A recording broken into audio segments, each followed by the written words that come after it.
は小さくてもいつか大きく響かせるため転んで傷つきまた起き上がれば新しい景色が広がるからスーパーマンになる方法なんて知らないだけどイメージだけはずっと完璧さ Let it go 走り続けて Let it go このまま行けばきっとたどり着けそうじゃん夢のかけら掴み損ねたってがむしゃらにかき合ってて雨の朝も風の夜も越えてゆくのさもっともっと遠くへ Hey guys, Sam right here, back in with another episode of Pokemon the series, Scarlet and Violet. I know it's been a while since I last uploaded, and that's my bad. There's a lot of stuff going on. I wanted to finish all of Season 1 writing-wise, along with writing bits and pieces of Season 2. Not to mention, I was making decisions that would affect the entire series going forward, so a lot of shit was just happening, along with school and like exams. I just couldn't upload, and that's my bad. Hopefully, I can be more consistent in 2025, but again, I literally say that in every episode, so let's hope that I keep my promise this time. Either way, let's get started. It's been around 3 weeks, but it's around 3 weeks before midterms, and Ash is in quite the stressful situation, as he's trying to be a good teacher along with training his Pokemon for next year, trying to balance both. But currently, he's in a physical drills with his class, all of them being very distracted, with Goh thinking about how he's gonna head to where his mom works in the Pokemon nursery to study Pokemon health and breeding techniques. He just wants to be dismissed and for the class to end. With Koharu, she wants to expand her team with recommendations from Dendra. With Nimona, on the other hand, she's gotten some new members on her team, but she wants to challenge some more gyms. So they're all waiting for class to end. Just as they're thinking, their thoughts all get interrupted by the bell, and Ash dismisses the class. Nimona immediately darts out of the academy, finally getting the hand of battles. She sets out to go and test her mettle against other gym leaders. Meanwhile, Goh has already left the academy, heading to where his mom works to learn more about Pokemon health. This is when we can see Koharu also leave the school to find areas where she can catch some cool and unique Pokemon. This is when we can cut to Ash in the library looking over some of his old battles. This is when Jock, over his shoulder, comments on how well trained Ash's Pokemon are, though their movesets could use some work, with Ash responding that he's watching his old battles, taking notes. As through the monitor, this is when the battle between Ash and Rinto starts to play from last year's Galar League. This is when Jock calls out that he forgot that Ash fought the Academy All-Star, as Ash is very confused to hear this.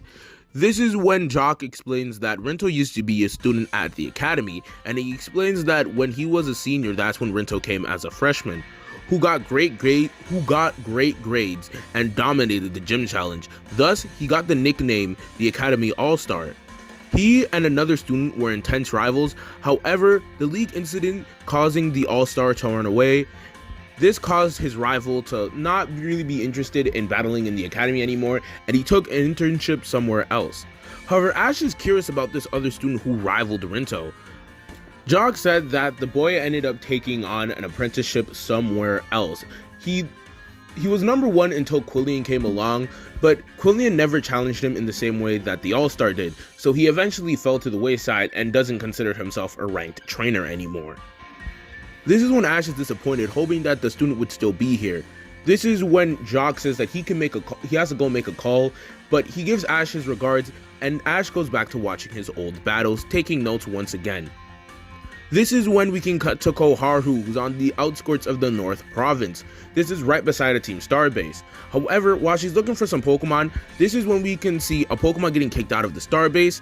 This Pokemon being Buizel. It seems like Buizel is trying to challenge the Starbase and take it on by itself, as it turns out that the Starbase has taken over its family's home and its original habitat. This is when Buizel gets sent away once again, but as Koharu tries to help Buizel, it doesn't trust humans or her in general due to what happened. However, Koharu wants to train with Buizel so they can both take on Team Star together. Buizel, who's quite hesitant at first, but ends up going along with it just so it can get stronger. This is when the training begins with Koharu's Flittle. It's her weakest Pokemon at this point in time, so she would like it to get stronger. This is when their training battle begins, and it takes all afternoon. Weasel has grown a bond with Flittle, and Koharu, feeling Weasel's emotion, asks if Weasel would like to join her team, but Weasel still disagrees, but Weasel would love to battle her at any time. This is when they have another battle with Weasel in a training kind of session.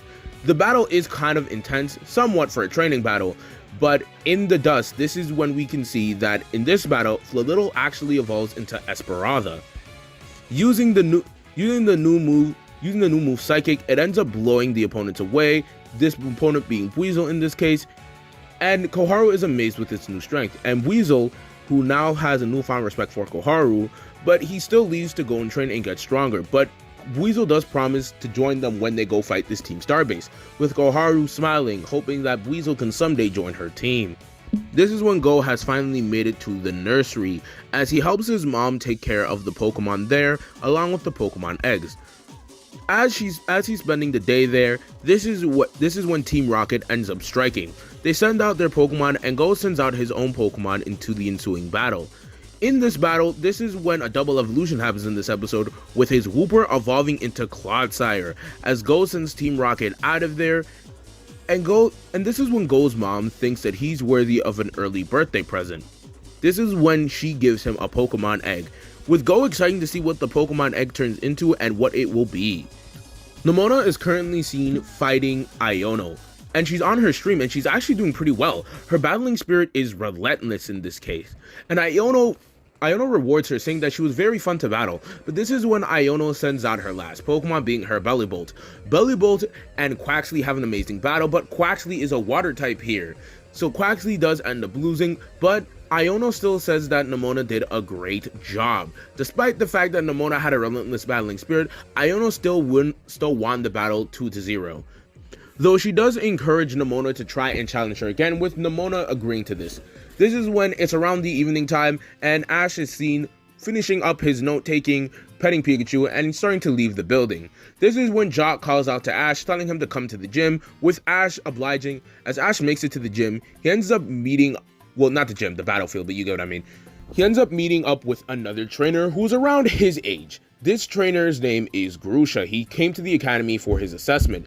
This is when Jock says that this was the All-Stars rival, as Ash is surprised, as this is when Grusha asks if Ash knows Rinto, with Ash agreeing that he does, that he actually beat Rinto in the Galar League.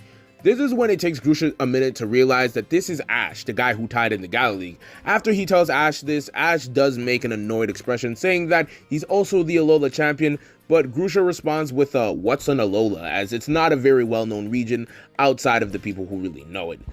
However, Jock says that they're not here for formalities, as Grusha said that he wanted to have a really unique battle, and Ash says that he wanted to meet Grusha. With both of them agreeing to this, they end up having a battle. This is when Grusha sends out one of his new Pokemon, being Satoto, and Ash sends out one of his newer Pokemon, being Finizen. Before their battle can start, Ash asks Grusha a question. If Grusha's so strong, why didn't he take the top spot? This is when Grusha responds that his battles have lost their edge, as Quillian's battle feel boring, as he only relies on power and nothing really else. His battles don't feel creative. At least when he was battling Rinto, it was so unexpected, but with Quillian, it's not that Quillian is stronger than him, it's just that Quillian tries to win in such a brutalistic way that's so easy to predict that Grusha just stopped having fun with battles. But Grusha says it's enough of that.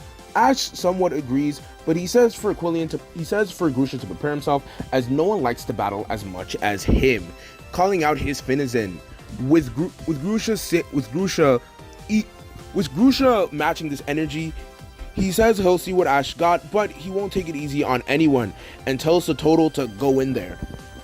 This is when Ash asks what that Pokemon is, and he looks on the Pokedex. The Pokedex gives him a basic explanation, saying that it lives in frigid regions, in pods of 5 or so individuals. It loves minerals, snow, and ice, but the species used to live in the ocean. But that has nothing to do with the battle at hand, as Ash was just curious. The battle starts to begin. Ash goes on the offensive with double hit at full power, but this is when Grusha uses Belly Drum and holds its ground. The battle between Ash and Grusha is furious to say the least. These are both battlers that don't like to hold back, but due to Belly Drum, Grusha uses his signature move Ice Spinner, and it would hit harder than Ash would like. Ash, wanting to end this quicker than usual, decides to, as he realizes that Satoto is hitting like a truck and Finizen's defense is not Finizen's strong suit, so he tells Finizen to shine on with its power of terrestrialization, using his strongest Aqua Jet. With Grusha saying if that's how Ash wants to play it, tells Satoto to shred him to pieces and terrestrialize into Ice type using Ice Spinner. This is when Jock comments that he's never seen Grusha go this hard in a battle, so it's a nice change of pace, at least since that one league. The battle ends with Ash's victory, but both trainers actually laugh as everyone wasn't ready to see Grusha laugh, as he hasn't laughed in a while. But before they can get into a deeper conversation, Jock reminds Grusha that he's going to be late and leaves in a hurry. Jock tells Ash that it looks like Ash has a new rival, as he says that Grusha's apprenticeship is as the 8th gym leader. This gets Ash very excited. And that ends this episode of Pokemon series Scarlet and Violet. It was a much shorter and contained episode than the usual, but that's because this episode is somewhat filler. Kind of. Not filler in the way of like we're just buying time, but more filler in the way of nothing really major is happening in this episode, and more major stuff will happening in the following episodes. So it's more of a bide episode, a semi-filler episode, what do you want to call it? I'm buying time. Anyways, remember to like, subscribe, share this video with a friend, and you know what? We're going to try something new. Make sure you guys do it with style, or don't do it at all. Samurai out.